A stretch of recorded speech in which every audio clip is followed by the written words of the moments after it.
Next, please welcome Shoptalk's Vice President of Original Content and Strategy, Ben Miller, and Shoptalk Europe's Vice President of Content, Rebecca Bemhenner, for a Shoptalk Original Content presentation, The European Retail Zeitgeist, Retail Reimagined.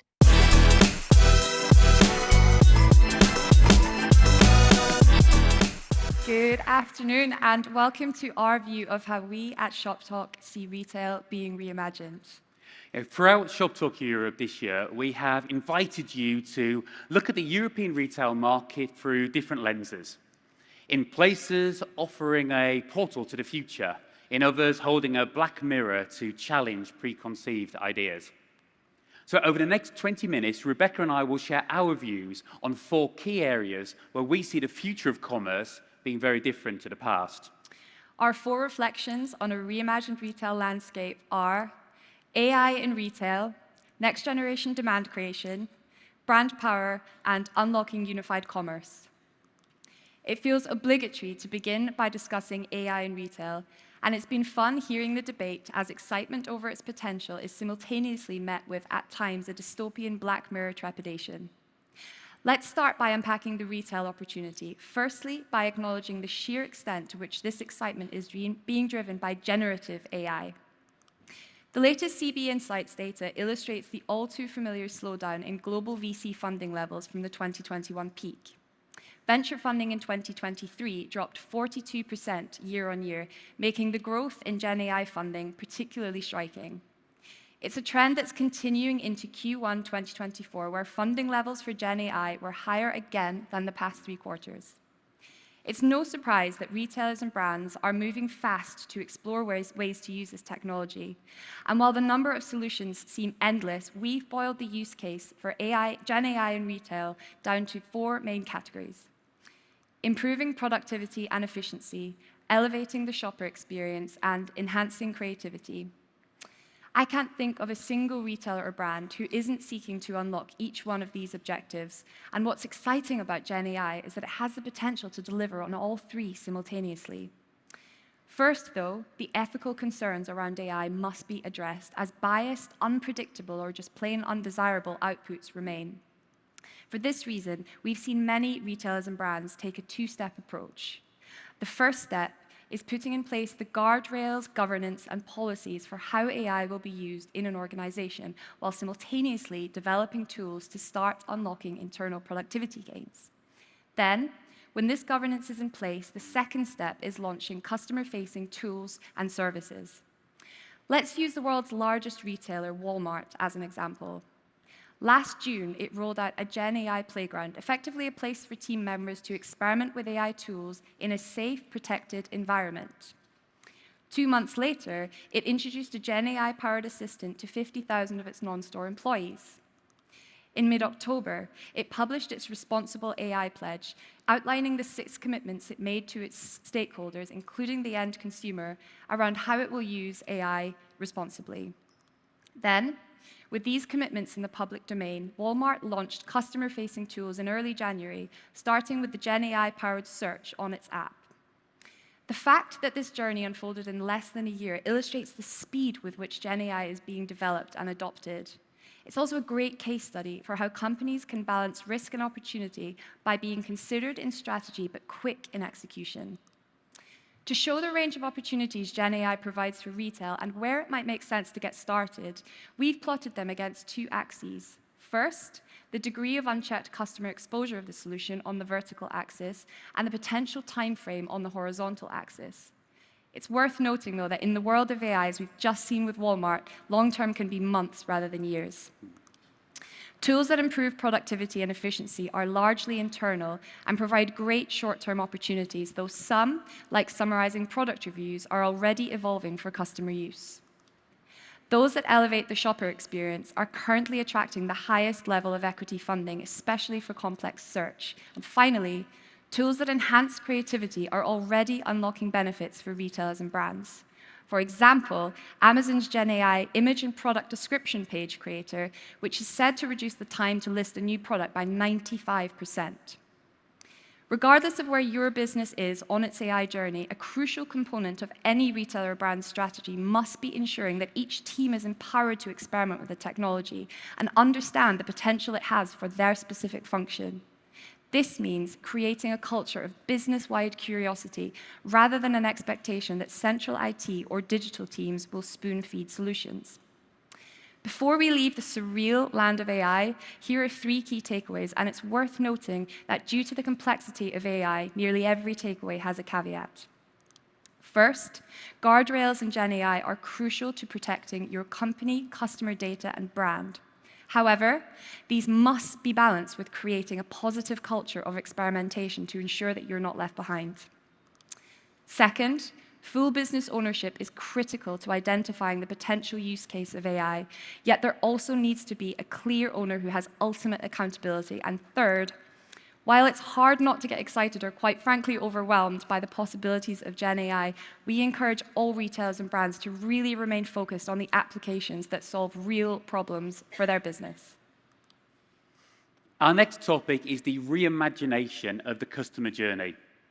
A shopper's path from discovering a brand to consideration, purchase, and eventually loyalty is more complex than ever, with potential twists, turns, and shortcuts.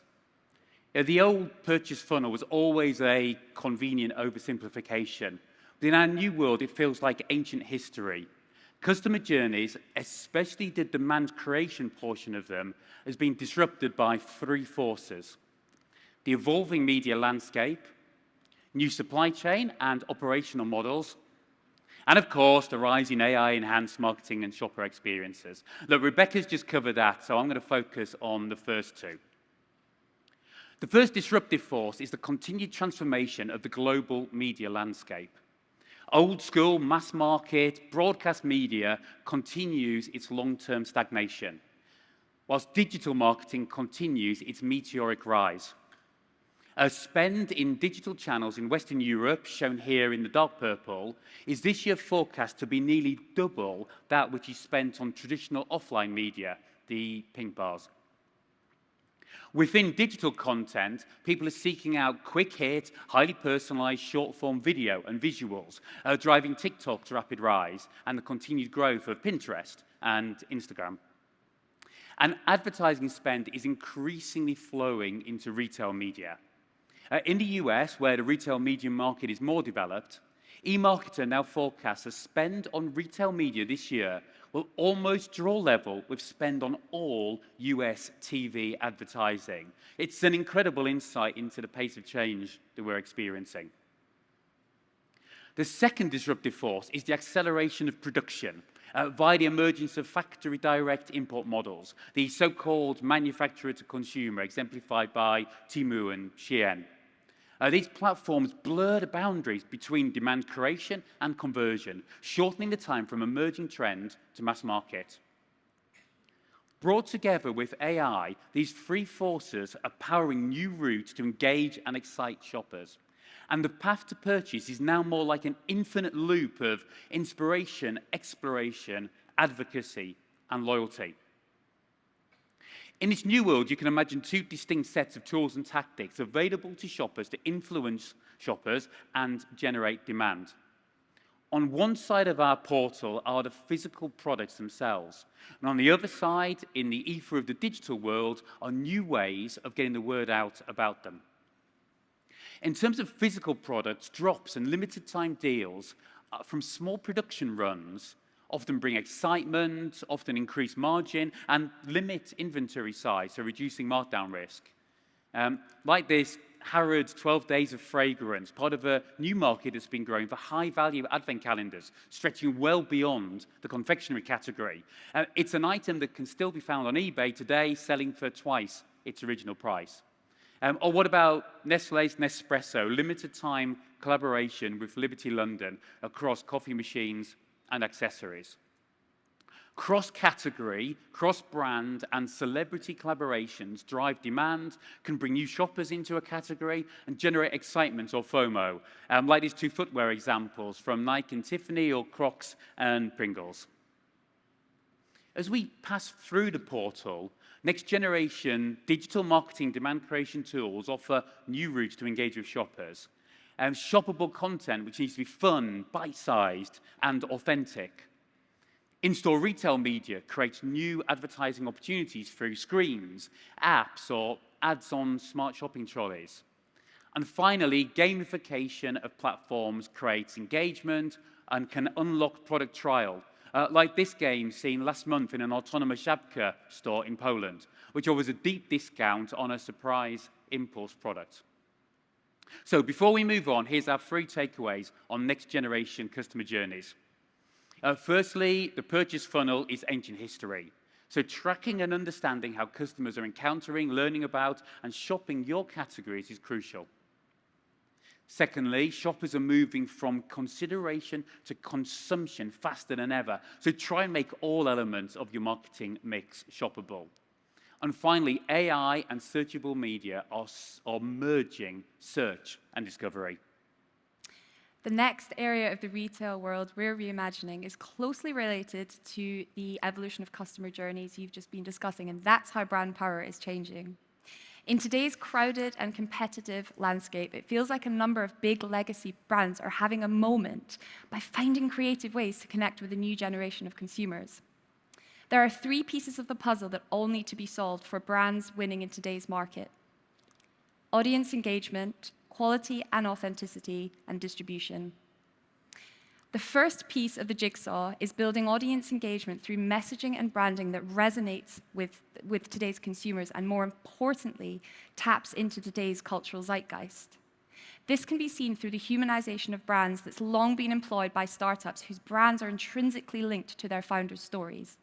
This trend is now manifesting itself within larger companies as massive organizations lose the corporate speak to sound like your best friend or cool older sibling. It's enabled some brands to become famous for the relatable humor of their social media and help drive brand excitement. Greggs in the UK and Taco Bell are great examples of this.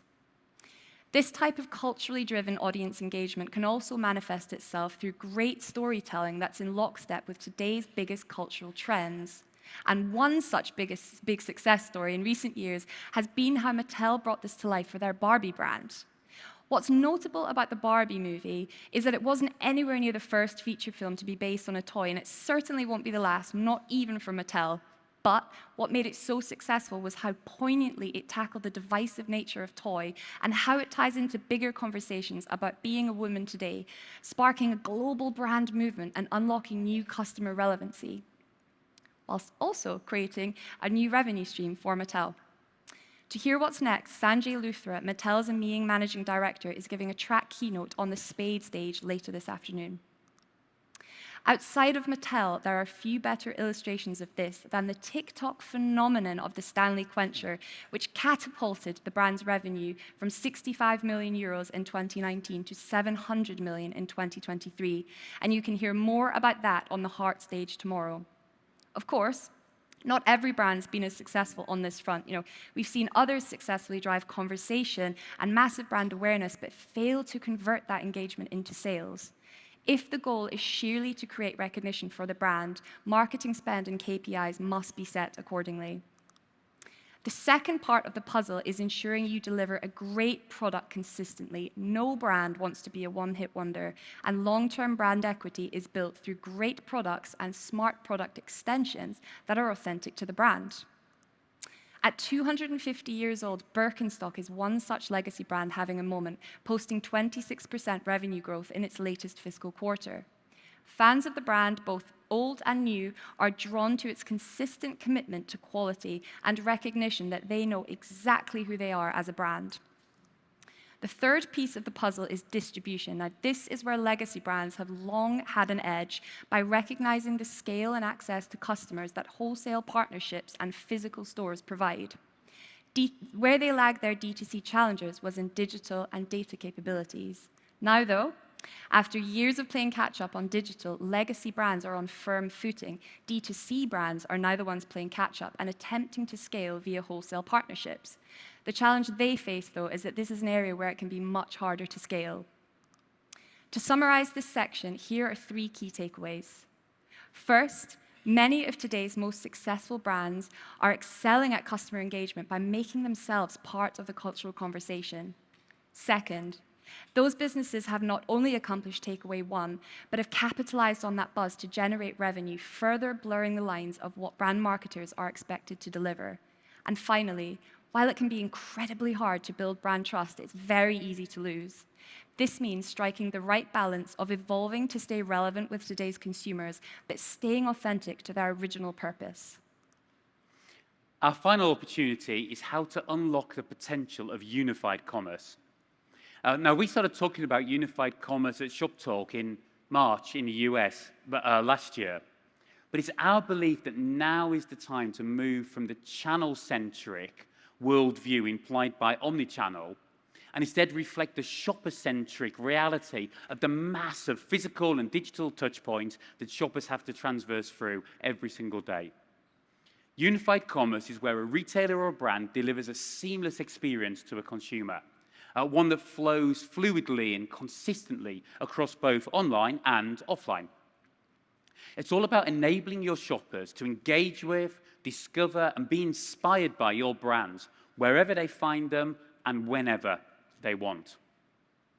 Now, the phrase has organizational and structural implications, and we've identified 4 components required to unlock unified commerce: unified tech stacks, unified data platforms, and unified corporate structures that lead to unified customer experiences.